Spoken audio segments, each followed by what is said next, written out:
endotel karena dianggap sedang mengalami kerusakan, terjadi oksidasi pada LDL dan juga pembentukan jaringan busa yang bisa mengurangi diameter dari pembuluh darah. Akhirnya pembuluh darah jadi sempit, berefek pada peningkatan tekanan darah dan juga mengurangi fungsi jantung. Begitu, jadi vitamin ini peranannya sangat penting pada sistem kardiovaskular. Yang pertama ada vitamin A, di mana vitamin A ini bertindak sebagai antioksidan yang digunakan untuk pertumbuhan dan perkembangan dalam memelihara kesehatan mata, kulit, dan membran mukus. Sehingga vitamin A ini digunakan juga untuk pengobatan kanker tertentu karena sifat antioksidannya yang baik dalam menangkal radikal bebas ya. Jadi pertama ada vitamin A. Yang kedua, vitamin D. Seperti kita sudah bahas pada sistem imun, vitamin D ini sangat penting peranannya pada sistem imun dan tidak kalah pentingnya pada sistem kardiovaskular. Jadi, ketika terjadi penurunan kadar vitamin D dalam tubuh, maka banyak fungsi-fungsi dari tubuh yang terganggu. Di antaranya, terjadi gangguan pada matriks dalam sintesis protein, yaitu dalam protease. Selain itu, penurunan kadar vitamin D ini berpengaruh pada peningkatan disfungsi sel endotel, akhirnya mempengaruhi pada jumlah NO yang berkurang. Lalu, ternyata vitamin D ini juga memiliki peranan penting dalam proses pemecahan gula, karena kekurangan vitamin D ini bisa memicu terjadinya resistensi insulin, di mana sel tidak peka akan adanya insulin dalam memecah glukosa.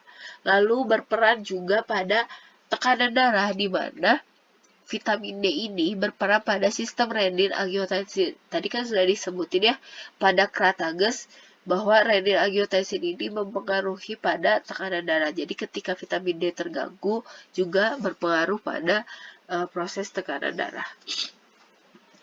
Jadi proses patologisnya yang terganggu adalah terjadi hipertrofi pada jantung, yaitu terjadi pembesaran pada sel jantung, di mana sel jantung ini bengkak atau mengalami inflamasi.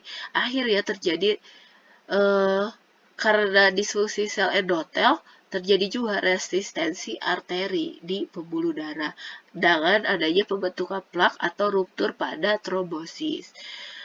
Prognosisnya apa? Penyakit yang akan kita rasakan yaitu penyakit jantung koroner atau stroke, pecahnya pembuluh darah, karena tadi adanya pembentukan plak yang membuat pembuluh darah jadi regas, akhirnya pembuluh darah itu pecah dan menyebabkan stroke. Lalu gagal jantung kongestif dan juga penyakit pada pembuluh darah disertai hipertensi atau tekanan darah yang persisten. Nah, jadi vitamin D ini memiliki peranan penting dalam sistem kardiovaskular karena efeknya yang pertama, dia berperan sebagai anti-inflamasi. Jadi, untuk mencegah disfungsi sel endotel, vitamin D ini memiliki peranan dalam mencegah terjadinya inflamasi.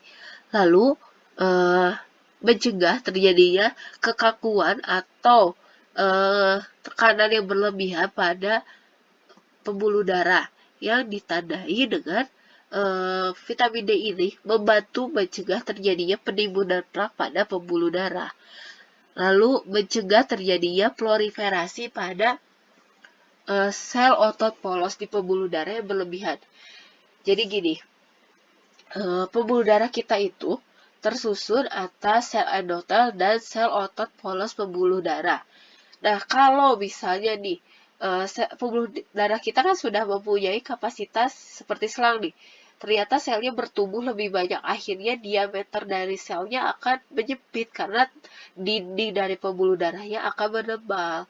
Ketika diameternya menyempit, dia akan menyebabkan tekanan yang lebih besar. Akhirnya menyebabkan tekanan menuju jantung juga lebih tinggi. Jantung memompa lebih berat, akhirnya menyebabkan kerusakan pada fungsi jantung dan juga fungsi pembuluh darah. Nah, vitamin D ini berfungsi untuk mengontrol proliferasi dari atau pertumbuhan sel otot polos, sehingga bisa mencegah terjadinya hipertensi, lalu meningkatkan fungsi sel endotel karena memperbaiki jaringan yang rusak sebagai antiinflamasi, dan juga mampu mengontrol kadar lipid yang ada dalam darah dengan meningkatkan tekanan yang ada pada menjaga ritme tekanan yang ada pada vaskular atau pembuluh darah. Yang ketiga ada vitamin E. Vitamin E ini banyak digunakan untuk membantu kenormalan pada fungsi gangguan jantung, di mana vitamin E ini berupa minyak ya, minyak yang tidak jenuh dan memiliki aktivitas antioksidan yang sangat baik untuk mengurangi terjadinya oksidasi atau reaksi pada LDL, pembentukan LDL. Dosis tinggi vitamin E ini bersifat non-toksik sehingga aman digunakan untuk proses fungsi platelet. Oke, yang selanjutnya adalah vitamin larut air. Di sini akan terfokus pada 3 jenis, yaitu asam folat dan B12 serta asam pantotenat. Di mana asam folat dan vitamin B12 ini berperan pada proses eritropoiesis atau pembentukan sel darah merah, yaitu vitamin B12 membantu pada saat proses produksi materi genetik dalam pembentukan sel darah merah. Selain itu juga, vitamin B12 ini berperan dalam proses pemeliharaan sel saraf, yaitu pada sistem saraf pusat. Lalu berperan juga mempengaruhi pembentukan protein, yaitu sintesis asam amino, dan juga lemak serta karbohidrat. Sedangkan asam folat, seperti kita ketahui, asam folat ini sangat baik untuk pertumbuhan otak. Biasanya banyak digunakan sebagai suplemen untuk ibu hamil karena selain membantu pembentukan sel darah merah, asam folat pun berperan dalam pembentukan materi genetik pada kehamilan. Jadi sangat penting fungsinya untuk menjaga kesehatan janin. Selain itu ada asam pantotenat, di mana asam pantotenat merupakan membantu sintesis kolesterol, steroid, dan juga asam lemak yang penting untuk sintesis asetilkolin. Di sini kaitannya adalah asetilkolin adalah vasorelaksan. Jadi neurotransmitter yang memberikan efek relaksasi pada tubuh, sehingga berperan dalam proses vasodilatasi dan vasorelaksasi atau relaksasi juga pada jantung. Jadi peranannya banyak ya. Pada sistem kardiovaskular pada jantung ia memberikan efek relaksasi asetilkolinnya dan juga pada pembuluh darah. Senyawa lain yang berperan pada proses sistem kardiovaskular ada L-karnitin, lalu kolin, inositol, dan taurin. L-karnitin sendiri di sini berfungsi untuk membantu oksidasi asam lemak yang berperan pada fosforilasi oksidatif. Sedangkan kolin adalah senyawa lipotropik yang digunakan untuk kerusakan lemak hati dan gangguan metabolisme lemak. Inositol digunakan untuk transport asam amino dalam pergerakan natrium dan kalium.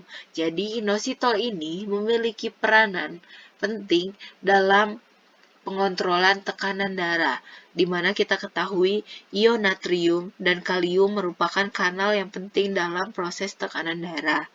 Lalu taurin. Taurin ini membantu aktivitas fotoreseptor dari retina, jadi berperan untuk vitamin pada mata, lalu berperan juga dalam proses metabolisme lemak di asam empedu. Lalu taurin ini juga berperan sebagai antioksidan dan juga memiliki peran pada sel darah putih, neuromodulasi pada sistem saraf pusat, berperan juga untuk agregasi platelet, kontraksi jantung, jadi dia bisa berperan sebagai kardiotonik, dan juga motilitas sperma serta aktivitas insulin. Jadi taurin ini banyak fungsinya ya. Selain aktivitas antioksidan, lalu juga aktivitas pada sistem saraf pusat, dia menghambat agregasi platelet, jadi bisa digunakan untuk pelancar darah. Lalu efek kardiotoniknya sebagai kontraksi jantung dan juga membantu suplemen dalam pengontrolan kadar gula karena dia mempengaruhi aktivitas insulin. Nah, selanjutnya adalah omega 3. Omega 3 ini sudah kita bahas ya sebenarnya secara rinci pada sistem nutrasetika sistem imun minggu lalu. Nah, di sini akan dibahas sedikit peran omega 3 pada sistem kardiovaskular, di mana omega 3 ini mengandung EPA dan DHA. EPA, eicosapentaenoic acid, dan DHA, docosahexaenoic acid, adalah salah satu lemak tak jenuh yang terkandung pada biasanya banyak di ikan dan juga sayuran. EPA dan DHA ini dapat menurunkan prevalensi hipertensi menurut studi klinis yang sedang dilakukan. Kenapa? Karena omega 3 ini memiliki banyak manfaat untuk sistem kardiovaskular. Di antaranya, menurunkan terjadinya dislipidemia, gangguan dalam metabolisme lemak, lalu mengontrol heart rate atau kecepatan denyut jantung, lalu mempengaruhi juga terhadap tekanan darah dan resiko aritmia, yaitu pola ritme jantung yang tidak beraturan. Makanya dengan aktivitas dan fungsinya ini bisa menurunkan prevalensi pada penderita kardiovaskular. Jika dirunut, ternyata omega 3 ini yang tinggi akan kandungan EPA memiliki potensi digunakan untuk pengobatan dislipidemia. Kenapa? Karena EPA ini memiliki faktor peran penting dengan cara mencegah terjadinya inflamasi pada pembuluh darah dan berakibat pada pencegahan aterosklerosis, sehingga EPA ini bisa meningkatkan fungsi endotel, mencegah biomarker inflamasi yaitu sitokin inflamasi dengan tingginya kadar EPA di dalam darah. Lalu EPA ini ternyata bisa menghambat deposisi plak pada pembuluh darah, lalu bisa menurunkan atau mengikis plak yang ada di pembuluh darah, serta melancarkan atau menurunkan agregasi platelet, jadi bisa melancarkan aliran darah. Omega 3 ini sudah kita bahas banyaknya pada ikan salmon, ikan tuna, dan juga kacang-kacangan. Ternyata ada aturannya. Dosisnya itu bisa 1 gram per hari jika memberikan efek proteksi pada kardiovaskular